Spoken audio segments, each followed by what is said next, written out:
This is the Shoemaker Films Podcast. Hi, welcome to the Shoemaker Films Podcast. Your host, Dane Shoemaker. I'm here with Drew Pignatelli, owner of Delirium Photo Collective and Golden Tintype Photography. So how are you doing today? Good, man. I'm doing great. Thanks for having me. Thanks for coming out. It's super cool. Yeah, thanks for hosting us here. You know, I discovered you on Instagram. The Tintype photography is something that I knew nothing about. I've seen those images, but just the fact that there's someone local here that's, very passionate about this really unique photo process, and the images look so cool, and just kind of prompted me to reach out and learned that you were opening up this great space in Phoenixville. So, kind of interested to learn a little bit more about you and hear about your story. And yeah. This is Delirium Photo Collective. We are actually just about to open up our doors in about 2 weeks here, January 18th. I don't know if this will be out by then. But we're a photo collective. We're kind of made up of 4 different parts. Okay. So we have, as you can see behind me, we have cameras for sale. So we're going to be selling film cameras that are like fully tested and ready to go. So that's 35 millimeter medium format. We have some large format options, so if people are into film. And then we'll be selling film, and then we're going to be outsourcing film development. Okay. So if you live in the area, you can kind of use this as like your Dropbox for film instead of having to drive somewhere or ship it.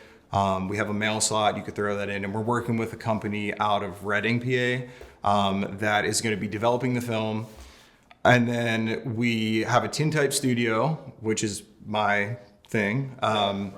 I've been doing Tintype photography for the last couple years, and I finally have a studio, which is awesome. And we'll get more into that later, and we'll actually shoot a Tintype and all that kind of stuff. And then, the last part of what we want to do here is kind of be super like community oriented, whatever that means. Sure. So we want to do workshops. We want to host artists that want to do galleries. We want to do, critiques and photo walks and stuff like that. We want it to be a place for people of all skill levels. Like, you don't have to have a certain amount of followers on Instagram, or you don't have to have been doing it for a certain amount of time. Like, if you're passionate about photography or art and you want to put pictures up on the wall and sell them, or lead a workshop or something like that, we want this to be a place where you can come in and pitch us an idea and kind of go with that. Yeah. No, that's awesome. I think there's this concept, of the third place, that people are coming out of the pandemic and really want to be in person, with others, sharing passions, especially around photography and art, and, just being in kind of a community. So this is awesome. Yeah. I'm super excited. Yeah. Right downtown Phoenixville, great area. So tell me, what was the journey like in starting this photo collective? I think you have a partner involved, and what was the idea for this? So yes, my partner, he's been my best friend for a long time. We go back, crazy to say, but like almost 20 years at this point. Makes me feel kind of old. But we played Pee Wee football together, went to middle school, high school. And we've always had this idea of like starting something. This was never the idea. Like, it was never like a retail store or anything like that. It was just like, we'd like throw ideas back and forth, like for inventions, and like, let's do this, and let's, make a short film. Like, we were always trying to do something. And then I had been doing Tintype photography for the past, 3 years at this point. I moved out to Colorado. I was doing it out there. And in June, me and my girlfriend moved to Phoenixville, and I decided I wanted to do a studio. Like, I wanted to do a Tintype studio. And my partner, he was like, I want to do something. Like, can we collaborate and figure something out that's cool? Yeah. And, we've always kind of, like I said, we've talked about it, and we never really had anything like this where we grew up. Like, we never had like a cool space to go hang out, and like just kind of, we have like photo books here, and just kind of, you can sit, read photo books, talk shop, stuff like that. So we really just kind of like, we're like, what could be cool? Like, what are we both into? And we kind of, met in the middle at photography. Like I do Tintype photography. Jack is really into photography in general. And so we kind of just came up with this idea, like, let's try to get some cameras together that we could sell. We're working with a company out of Reading that's going to develop it. So we have the film development aspect of it. We've got, like I said, photo books for sale, bags and straps and stuff like that. And it just kind of came to us, and the spot became available, and it was just in a good spot. So everything just kind of aligned. And we just, like I said, got the keys like a week ago, and we're just kind of going with it. It looks great. I mean, you already put it together. Thank you. I appreciate that. But yeah, that's pretty much it. We kind of just had an idea and ran with it. Yeah, sure. I mean, you're living the American dream right now. The Tintype photography, tell me about that. Like, how did you get into that? Any history you can share? So the Tintype photography is one of the earliest photographic processes, not the earliest, but one of the earliest. Okay. It's from around the 1850s. Right. And it is one of the first processes where it was accessible. Like it was safer than the previous types of photography. Okay. They were using like mercury vapor, and it was extremely dangerous and toxic. Yeah. And it also took a really long time. Exposures were long. So this was the first type of photography that was really accessible, affordable, and you would see people traveling across the country by horse, and they would be like career photographers. They would go from city to city, and they would set up with their mobile darkrooms, and they would photograph people, and they were able to like do it on the spot and then give them the photograph. So this was the first time. What time frame was this? So this would have been in like the 1850s. Wow. Yeah. And it's crazy. Every time I set up to shoot, I think about like how they figured this out. It's a chemical process, and it just blows my mind to think like through trial and error somebody figured it out. Yeah, it's like chemistry and light and it's fascinating. And so I got into this. I had been previously in photography, just kind of just like a hobbyist. I would go out and just shoot landscapes and whatever. And over the pandemic, I saw somebody shooting a Tintype on YouTube or Instagram, whatever it was. And I just got really like intrigued. I had never seen the process or heard of the process, and just kind of wanted to learn a little bit more about it. So I just did a lot of research. Wasn't sure if it was something that I could do myself. But it was at a time where it was during COVID, so I had a lot of free time, and I decided to like give it a shot. I bought all the gear. It took me like 6 months to buy everything, I just started like messing around in my backyard. I used my closet as like a dark room, and I would just kind of like use props. Like I would shoot like whatever I could get my hands on. And just kind of like through trial and error, I kind of taught myself, and just really became like fascinated with the process, and like really fell in love with it. From like the first Tintype that I shot, even though it wasn't good, I was like, this is something that I could totally see myself doing. It's really like hands-on, and you're really involved with the whole process. You mix the chemicals, you cut the plates, you pour the chemicals. So you're very in touch with it. Okay. So I just kind of did that on and off for like a year. Like I would just kind of shoot and then put it down for a little bit. And then I just decided at the end of 2022 that I wanted to kind of make this like a full-time thing. Yeah. And so that's what I've been doing for like the last 2 years or so. Yeah. And the business that you had prior to, up until the point that you're opening up Delirium Photo Collective, you're doing pop-ups and events and things like that, right? So tell me about that. Yeah, so I would do, and I still do pop-up events. So I'll bring my entire setup to a brewery or coffee shop, basically anywhere that someone is willing to host me. Yeah. And everything is portable that I have, and this process can be done on the spot. Yeah. So I'll go and I'll set up at, a brewery. I'll bring everything, and people are able to schedule and get their Tintypes taken like I said, on the spot, which is super cool. It's just something that's like different than a normal event that a brewery would have. So yeah, I've been doing that for like the past 2 years or so.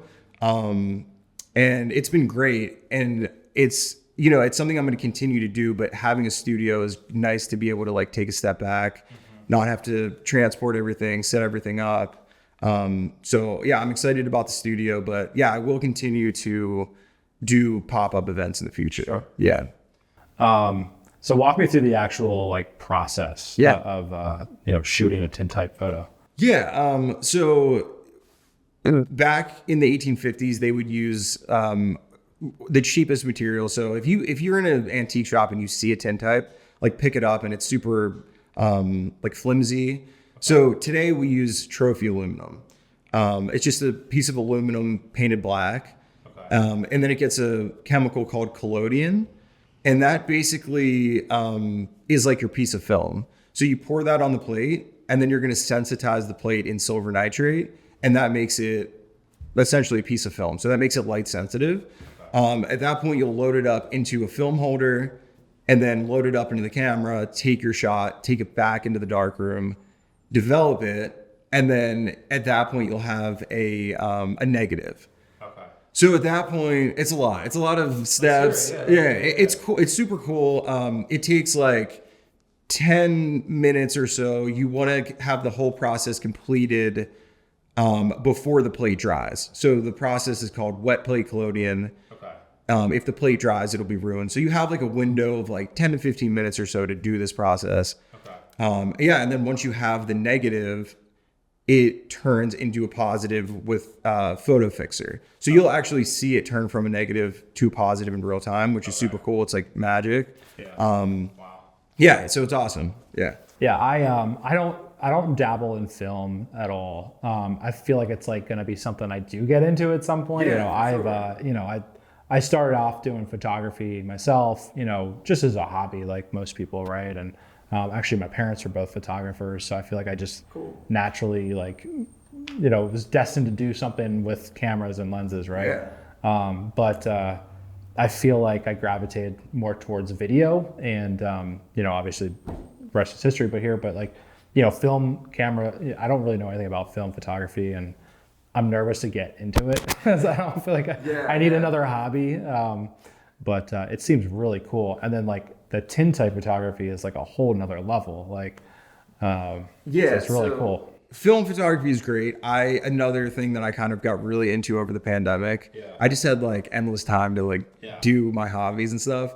But I got really into film photography, and it's fun. Like it's kind of scary at first because it's somewhat expensive, but it's really fun. Like shooting a roll of film and then kind of like what I do is I don't get them developed immediately. I have rolls from like a year or two ago, and then I'm going to get them developed. I have no idea what's on there. Like Christmas. It's exactly. So it's really fun. You're super intentional with each shot because you only have, a certain amount on a roll of film. So you're really like taking your time with each composition and really thinking it through. It's really fun. I would suggest like getting a cheap camera and trying it out. It's different. Like when you have a digital camera, you can just kind of shoot as much as you want. And there's no, You're almost like more intentional, right? That's what everyone says. You're taking your time to compose things, make sure the light's good, so it makes sense. And I just feel like even with tintype, you get one shot basically, right? Yes. So one shot, it takes about 10 minutes. So it's a little bit different. But it's same thing. You're really intentional. You want to make sure that the lighting is perfect for each individual that's up there, because someone could be taller, someone could be shorter, someone could have darker skin, someone could have lighter skin. So you're really thinking everything through when you go to shoot. And that's kind of what I like. It doesn't get like stale or boring to me because I'm like always critically thinking when I'm lining up my shot, if that makes sense. Yeah, no, absolutely. So the camera itself, is there a, focal length? Is there a fixed aperture? Like what is that? Yeah, so I use an older lens. So my lens is from the early 1900s, and it is a 250 millimeter f5. Okay. It doesn't have any aperture blades or anything, no shutter. So I just cover it and then uncover it when I go to take my shot. Yeah. But an f5 on a large format is a pretty thin depth of field. Okay. So it's one of those things like when I'm shooting, like there's limitations. Like I can only shoot a max of like 2 or 3 people. Everybody has to be like perfectly lined up. You know, you can't have somebody like if you're holding a kid, you can't have them forward and you're behind because only one person can be in focus. So there are limitations with this process. There's a lot. Yeah. But like you said at the beginning, like the end result is so like unique and just the depth and like the contrast that these plates have is the reason why it's like I don't care about the limitations. Like I don't care about the setup of it and how long it takes me to shoot one.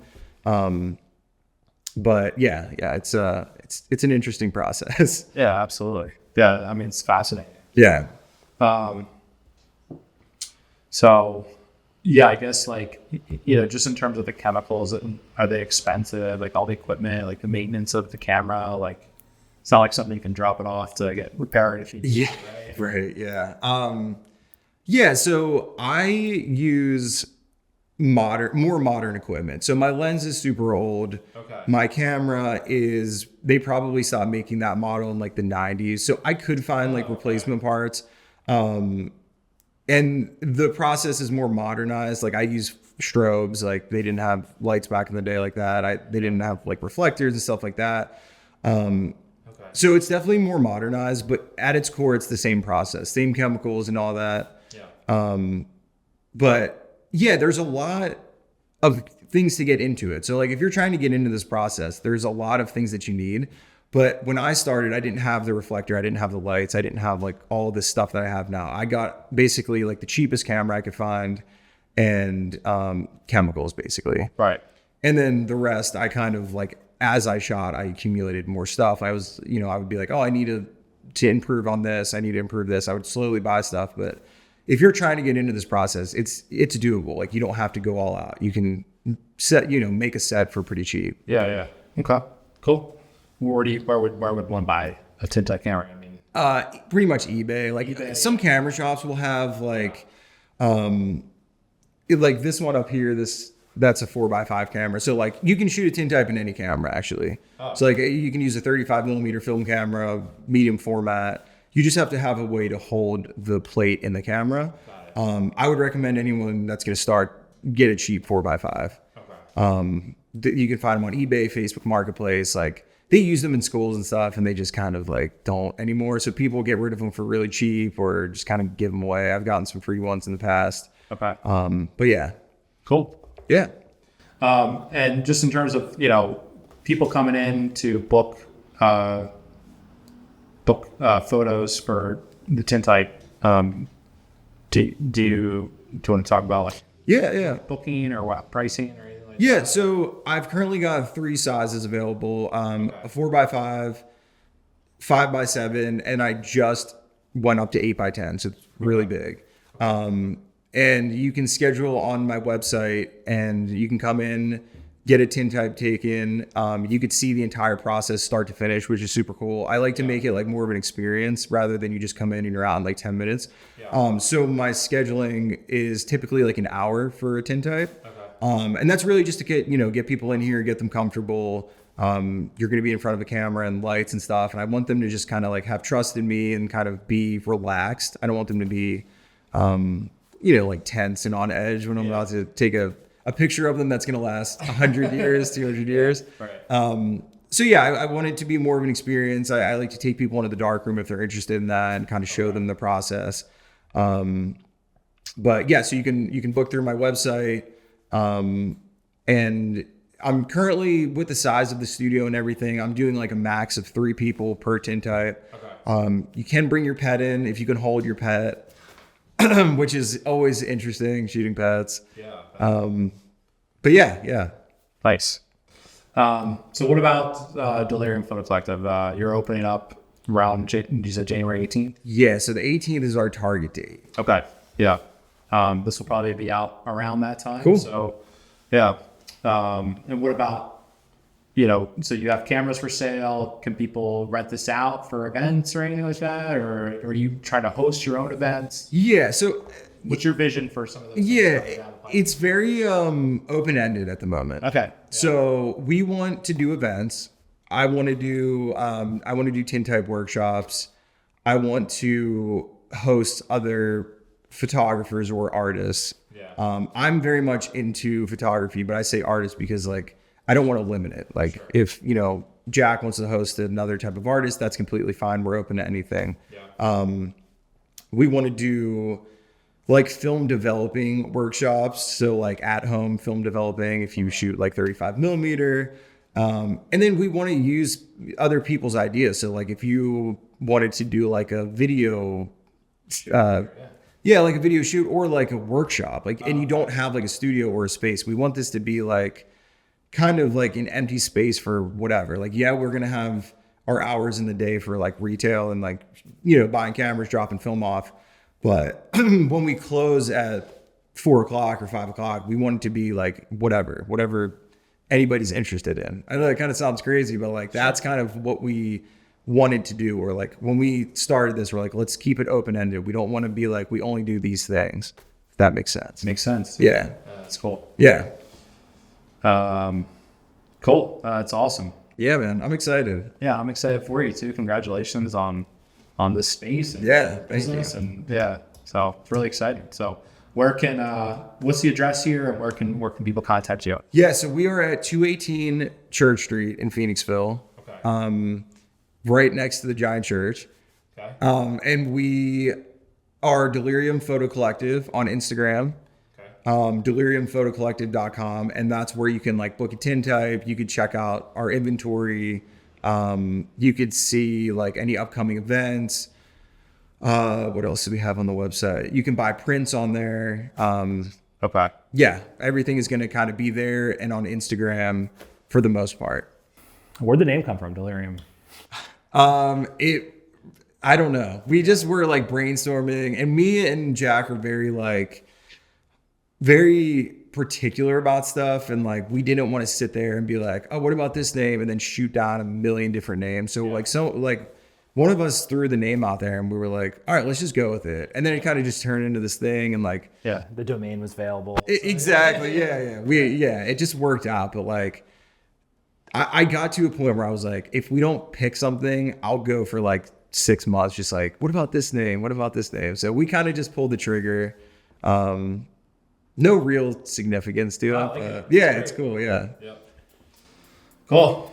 Well, Drew Pignatelli, nice to meet you. And you as well. Congrats on all your success here. And please make sure to check out Golden Tintype and Delirium Photo Collective in Phoenixville, Pennsylvania. Awesome, man. Thanks for having me on. Yeah, thank you. Thanks for listening today. This was an original production by Shoemaker Films, LLC. If you enjoyed today's content, please consider subscribing on YouTube, Apple Podcasts, Spotify, and wherever you get your content. Follow us on Instagram at shoemaker.films. If you're a business either interested in our services or you'd like to be a guest on the podcast, please get in touch by using the contact form on our website, shoemakerfilms.com. Thanks again, and we'll see you next time.